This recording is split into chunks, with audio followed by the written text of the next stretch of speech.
If you feel this has been one of the most difficult crypto markets and bull runs ever, you aren't alone. Virtually every single pro I know agrees that navigating this market is like driving in the dark through heavy fog with no headlights. You can see that we've consistently just experienced some major volatility, even on the largest crypto, which typically by any standards would be the hardest market to move.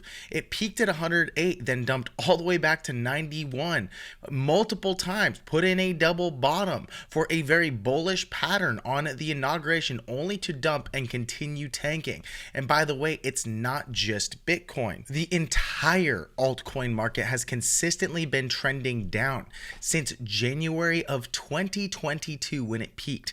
In other words, it would have been better to hold Bitcoin or any of the top 10 cryptos by market cap, but everything else has absolutely been getting wrecked. And recently we had some pretty big news that has markets spooked, which has caused the recent sell-off, and we'll cover that in this video. We'll be covering past bull markets based on data and what it can tell us about what's to come over the next weeks and months, because although history doesn't usually repeat, it does tend to rhyme. We'll be uncovering some recent fraud in the Solana ecosystem that sparked waves of fear and sell pressure throughout the markets, and what's caused much of the sell pressure, as well as the recent FTX repayment plan to creditors that is affecting market confidence, plus the facts on how it's actually being distributed and whether it's anything we should actually be worrying about longer term. We'll be covering the audit at Fort Knox that holds a boatload of US gold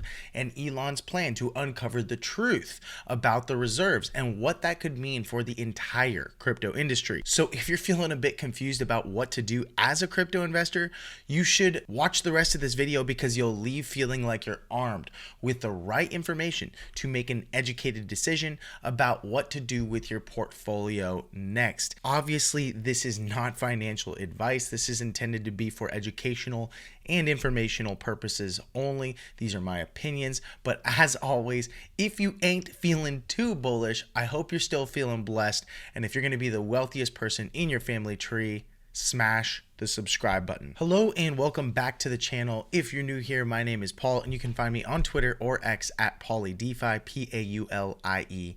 And the first thing I want to cover is the fact that Elon Musk is going for everything. Not only is he now building teams to audit the IRS and the Treasury, but they even want to audit our US gold reserves at Fort Knox, basically stating that the gold is owned by the American public and we simply want to know if it's still there. But here is the craziest part about this whole deal. Now, with everything that they've been uncovering recently, and even though this would be only to the tune of $6.22 billion, I think this could have a major ripple effect on the entire market if they find that all the gold is not there, because that also means that there may be other gold reserves missing all around the United States. Now, for those of you who've been watching traditional media, it's all complete BS. They actually have the receipts, and all you have to do is go to doge.gov,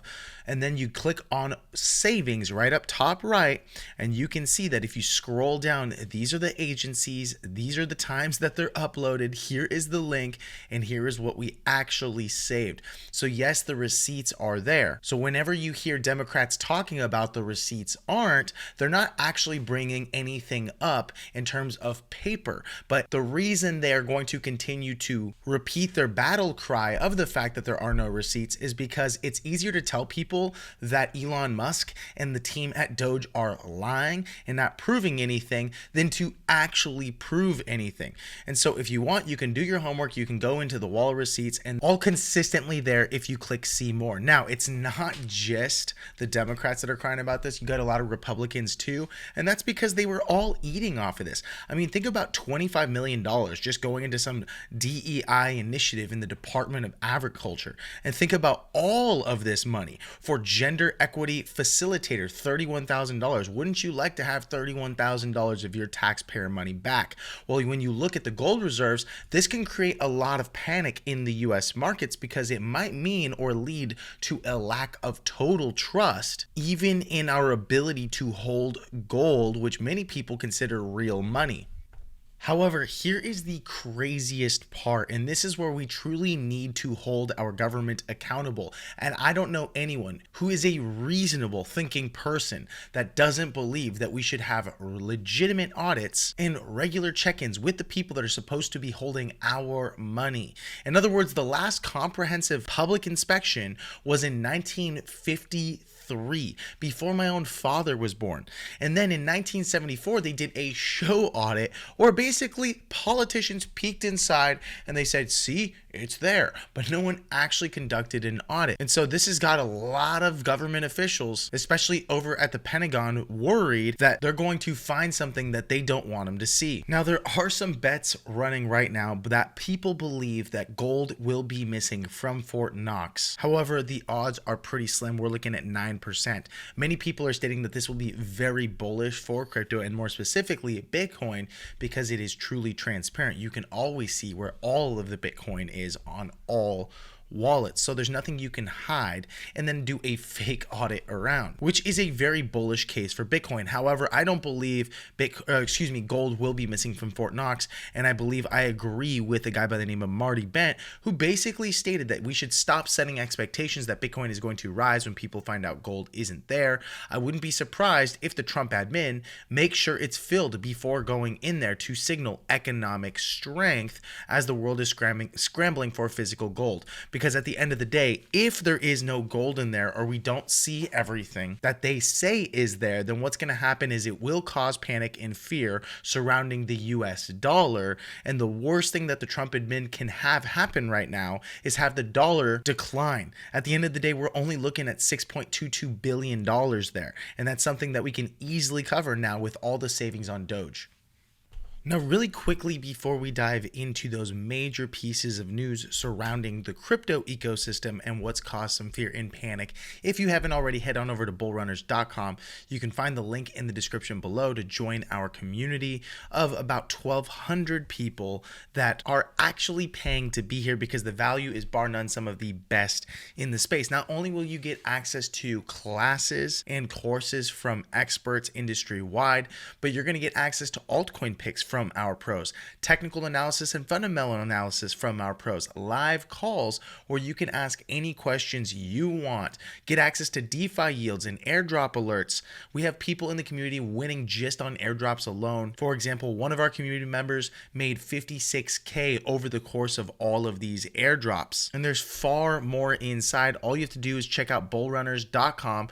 Click on that link down below and then watch this 26-minute video to learn what's on the other side before the bonuses run dry. And every single day you wait is a day you could be missing out on one altcoin pick that has the potential to change your life. You have access to the best tools, training, and resources here. If your goal is to become a crypto millionaire, we can't guarantee that's going to happen, but we can sure as heck do our best to make sure that you reach your goals. And I know of no better place to do it than by heading to bullrunners.com. Now let's get into the rest of the video and buckle in because things are about to get wild. Okay, so one of the major reasons for the entire bull market really just being a lackluster bull market, especially when you look at history. So for example, here is a data set that I do on crypto markets, and typically, for example, Bitcoin since 2010 has consistently seen 1, 2, and 3 growth years. In other words, years where its percentage or returns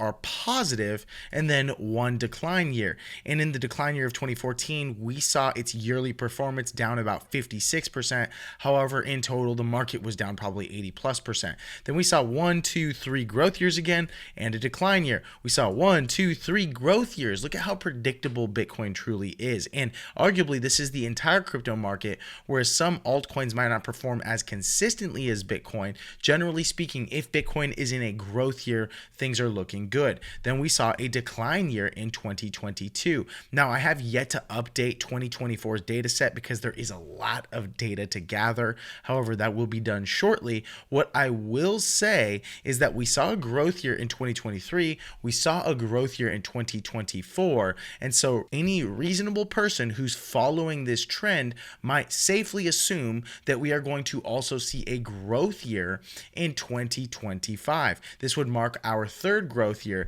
And typically it's the second or the third growth year that are by and large the best performers. It's never the first growth year for Bitcoin. So that said, since last year was pretty good, and we're talking at least 2023 was 155%. And then when we look at the year of 2024, we had about 111 to 112% return. We can safely assume that we're going to see probably between 60 to upwards of 200% this year. Now that is a big assumption, but just looking at the data pretty consistently, that second or third year are really good. So why has the start of this year been so poor in terms of its performance? Many people believe it's because there's been a lot of extraction from the entire crypto ecosystem based on meme coin gambling, and more specifically in the Solana blockchain, considering the majority of trading has happened over there. And so then you have a major player like Meow, who co-founded Jupiter, which is the largest crypto DEX aggregator, and then also co-founded Meteora, which is a liquidity provider, basically came out with a major statement. Again, this is where things are going to get wild and why I believe the market's really seen some poor performance to start the year. However, I don't believe the bull run is over just yet. But here is what we stated, or what he stated, and then we're going to give you some context. He said no one at Jupiter or Meteora committed any insider trading or financial wrongdoing. However, here is basically what he stated. He said that there was a gentleman by the name of Ben who was involved over at Meteora. He stands for his character and judgment. However, Ben understands that he made some really poor choices and has chosen to resign. Now, the only reason someone like this would resign is if potentially there was some wrongdoing and they want to get out of the fire before things actually get worse. So then what we did was we went to Grok and asked to give a summary, because there are so many posts and so much drama surrounding this issue right now. And it all starts with the Libra token from Javier Milei, who is the president of Argentina. So let's read into this really quickly. The saga surrounds the center of the Libra meme coin, who was backed by Kelsier Ventures. Libra surged to a $4.5 billion market cap shortly after launch, and then it collapsed completely amid allegations of insider trading, token sniping, and rug pulls orchestrated by early backers. Now, token sniping is something that basically happens that the moment something launches, they have bots or access to technology that can buy a boatload of that token within seconds or milliseconds of a token launch. Now, here's the reality. I can create a token sniping tool. However, I can deploy it on everything. The majority of things are going to be rug pulls from their devs or team. So that said, even if I had a token sniper, I would get screwed most of the time, which is why it's a very dangerous game. Unless, of course, you know the right people and you get access to insider information and they tell you which cryptos to snipe, and then even allow for you to work through a back door to get access to buy those tokens before everyone else, if it's something like a Trump token. So then there's this Meteora co-founder named Ben Chow. He's the one that we talked about that just resigned.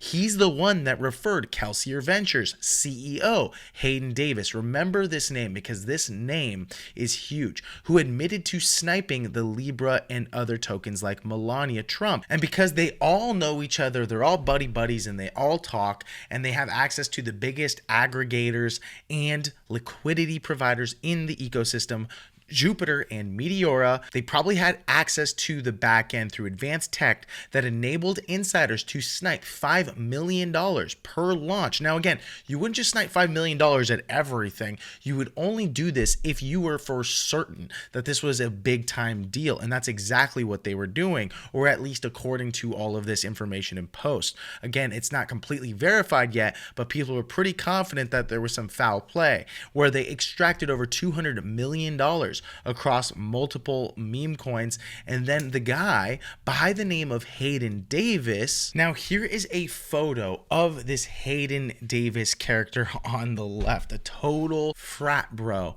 And over on the right, you have the sister of Javier Milei, the president that launched the Libra token using Jupiter, using Meteora. These guys apparently sniped it and then actually rug pulled it. And this gentleman is now sitting on $110 million from that money and is using it as leverage. But here is where things actually get crazy. This woman right here, apparently, not only was he sleeping with her and got her pregnant, according to some rumors, which are now becoming to or seeming to be more true. The reason he was able to do this with the president of Argentina is because he had Milei's sister as not only a girlfriend. Now, again, I can't confirm all of these rumors, but this is consistently what I've been seeing, but was also paying her. And so then he was able to say, I control that N-word. And this is directly from a text that he said, I send money to his sister,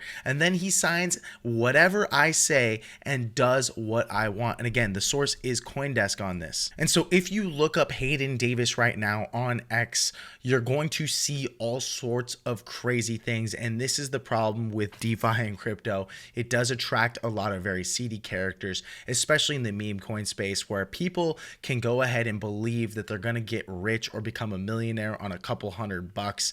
And it seems that greed has really taken over this cycle. And because they are consistently rotating and gambling, and then there's max value extraction from these ecosystems, in other words, rug pulls, where the rug pullers are getting rich and everyone else is losing money, ultimately the entire crypto market is going to suffer. So now you have someone like Hayden Davis in a group chat and a post directly from Beanie Maxi basically stating that he is going to max extract this one. And by the way, this seems to be his trend. He typically goes in, snipes in an unfair way, and gets access to a bunch of tokens before they're launched, and then basically dumps and rugs everyone. He gets rich and everyone in the crypto ecosystem suffers. And so I can see why, as your typical investor, if you're not tuned into all of the happenings in every crypto ecosystem, but you just hear about all this stuff and then don't really have context, wonder why something like XRP would have a hard time performing.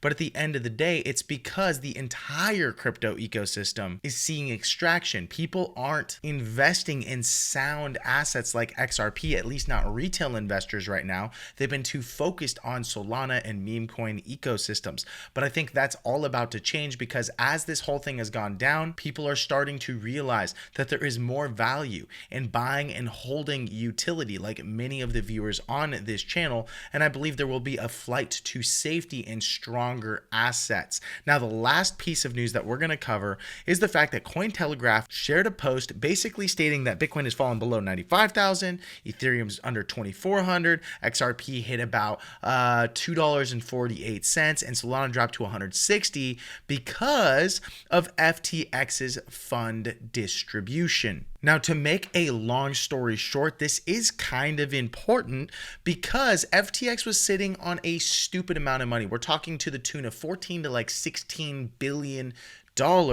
in crypto assets that they are going to distribute to investors. And by the way, those investors could potentially sell. So starting on February 18th, which just happened, they are going to distribute to people who are getting $50,000 or less back. And according to Arkham Intelligence, this wave of creditors represents approximately $1.2 billion in value. So when you have a very weak or a shaky ecosystem where a lot of people are nervous about what happens next, when you have all of these audits going on, when you have everyone basically in a loss in their crypto portfolio over the last 2-3 months, things are looking kind of shaky, especially when now you're distributing free money or money that people forgot existed or have been waiting on the sidelines for quite some time, that they could potentially sell into the market. Now, I've seen reports reports that basically state that it's about $400 million of actual money or crypto that can be sold into the market. But at the end of the day, you have to remember that a lot of this crypto may not get sold. People might say, hey, I've already held on to it for so long, I might as well continue holding. This is just one of those things or those pieces of news that although it can create sell pressure, it's really more so the fear around the sell pressure that already caused the market to sell off. So in other words, it truly is a sell the rumor and then buy the news type of event. And so in my opinion, I believe we're actually getting really close to a bottom right now. And I've consistently been adding to and holding my XRP position from here. Now that said, I am getting a little bit impatient. I think most people are, but one of the most important dates I think we do want to look at and remember will come back to May 30th of 2025. As you can see here on April 15th, 2025, there's going to be another distribution record date claim for greater than 50K, and the next distribution will be May. And I believe, as the old phrase goes, sell in May, look away. I think we're going to see a summer lull or a lot of weakness after May. So the market can really rally and pop off hard over the upcoming months, considering everyone has just been slammed so hard. And I believe we're at a local bottom that by the time May rolls around and you actually have a distribution, that's when I'd look to be getting out on something like this in terms of news. And as always, it's important to remember that while everyone is panicking and getting impatient, it's a good time to add to your higher conviction plays. Now, I personally don't subscribe to this guy Edo Farina that much. I think he's just a total hype man and does post a lot of misinformation, but it makes sense. There's a lot of misinformation inside of the XRP community. One thing that I will say is that all of this stuff is really bullish for XRP. And so this time truly is different. Okay, first and foremost, the SEC lawsuit is about to end. We're about to get some digital asset regulation this year. RLUSD, their stablecoin, launched, and a lot of major banks are actually enjoying that development and will use it on the XRPL. There's an incentive to. We have Trump as a pro-crypto president. Gary Gensler is out. Now, in terms of the best tech, I wouldn't say it's the best tech in the entire crypto ecosystem or space. However, for what it does, it is. So that said, the best tech for their customers. Sure, XRP is going to likely get an ETF this year. We have a bunch of institutions that are going to want to FOMO after all of this news into something like Ripple, which is now regulated and a top US contender. It might even be possible that sometime in late 2025 or early 2026, we'll see Ripple as a company IPO. And finally, this is complete conjecture, but it is possible that on X Payments, they integrate crypto, and that XRP is one of those cryptos they integrate. So with all of that said, never forget that this year marks the very start of a very bullish market environment from here on moving forward, because the entire United States is now going to adopt crypto, and not only will it be regulated, but virtually every single institution will want a piece of it in their portfolio. So that's it for the video, folks. If you enjoyed the video, be sure to subscribe to the channel, and also head to bullrunners.com to check out Altcoin Pro University before this bull run is over, because you don't want to miss out on any of the plays that we simply cannot get to on this channel. Thanks so much for watching, and I will see you in the next video, my friend. Goodbye.